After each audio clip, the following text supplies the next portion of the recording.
नारी तुम केवल श्रद्धा हो, विश्वास रजत नगपग तल में, पीयूष स्रोत सी बहा करो जीवन के सुंदर समतल में। वस्तुतः यह लज्जा है जो श्रद्धा को नारी के स्वाभाविक गुणों से अवगत करा रही है। वह कहती है, तुम्हारा कार्य पुरुष के जीवन को अमृतमय बनाना है। उसके लिए घाटियों पत्तल में बहना होगा। अहंकार को छोड़ पुरुष के चरणों में रहना होगा। अर्थात नारी का कार्य पुरुष को बेहतर और सृजनात्मक मानव बनाना है। यहाँ पर एक स्वाभाविक सा प्रश्न परेशान करता है कि क्या पुरुष का स्त्री के प्रति कोई दायित्व नहीं है। ऐसे में प्रेमचंद याद आते हैं जब वे कहते हैं, पुरुष में नारी के गुण आ जाते हैं तो वह महात्मा बन जाता है। श्रद्धा और मनु के मिलने पर मनु अर्थात पुरुष के मन में काम और वासना जैसे भाव जागृत होते हैं। वहीं श्रद्धा के मन में लज्जा का आविर्भाव होता है। प्रश्न उठाया जाता है कि जो पुरुष के मन में काम और वासना है, क्या वही स्त्री के लिए लज्जा है? कमायनी का छठा सर्ग लज्जा सर्ग है। इस सर्ग में कवि जयशंकर प्रसाद ने लज्जा का मानवीकरण कर दिया है। श्रद्धा के मन में लज्जा मनोभाव का उदय तो होता है, परंतु वह समझ नहीं पाती है कि यह कौन सा मनोभाव है। उसे परवशता का एहसास होता है।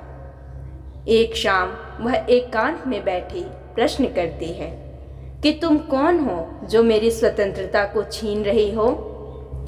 उसी समय लज्जा स्त्री के वेश में आती है और श्रद्धा के सारे प्रश्नों का उत्तर देती है।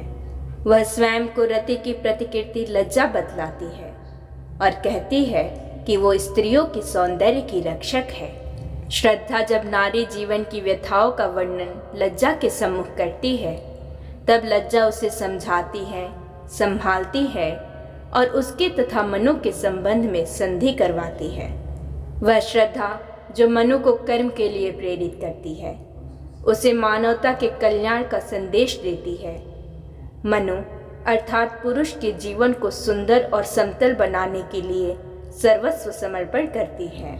जब उसी पुरुष के व्यवहार से उसकी आंखों में आंसू भर आता है, जब वह नारी जीवन के चित्र से व्यथित हो उठती है, उस समय लज्जा उसके नारीत्व की रक्षा करती है। वह कहती है, नारी तुम केवल श्रद्धा हो। कविवर जयशंकर प्रसाद ने श्रद्धा और लज्जा के संवाद को अत्यंत मनमोहक ढंग से प्रस्तुत किया है।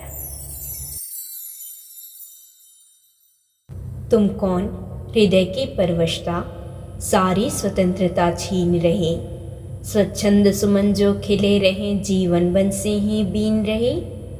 संध्या की लाली में हस्ती उसका ही आश्रय लेती सी, छाया प्रतिमा गुनगुना उठे श्रद्धा का उत्तर देती सी।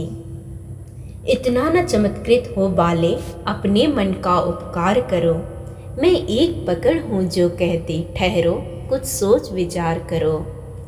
उज्ज्वल वरदान चेतना का सौंदर्य जिसे सब कहते हैं, जिसमें अनंत अभिलाषा के सपने सब जगते रहते हैं। मैं उसी चपल की धात्री हूँ, गौरव महिमा हूँ सिखलाती, ठोकर जो लगने वाली है उसको धीरे से समझाती। मैं रति की प्रतिकृति लज्जा हूँ, मैं शालीनता सिखाती हूँ, मतवाली सुंदरता पग में नुपुर से लिपट मनाती हूँ। लाली बन सरल कपोलों में आँखों में अंजन सी लगती, कुंचित अलकों सी घुंघराली मन की मरोर बनकर जगती। चंचल किशोर सुंदरता की मैं करती रहती रखवाली, मैं वह हल्की सी मसलन जो बनती कानों की लाली। हाँ ठीक, परंतु बताओगी मेरे जीवन का पथ क्या है? इस निविड़ निशा में संस्कृति की आलोकमयी रेखा क्या है? यह आज समझ तो पाई हूँ, मैं दुर्बलता में नारी हूँ, अवयव की सुंदर कोमलता लेकर मैं सबसे हारी हूँ।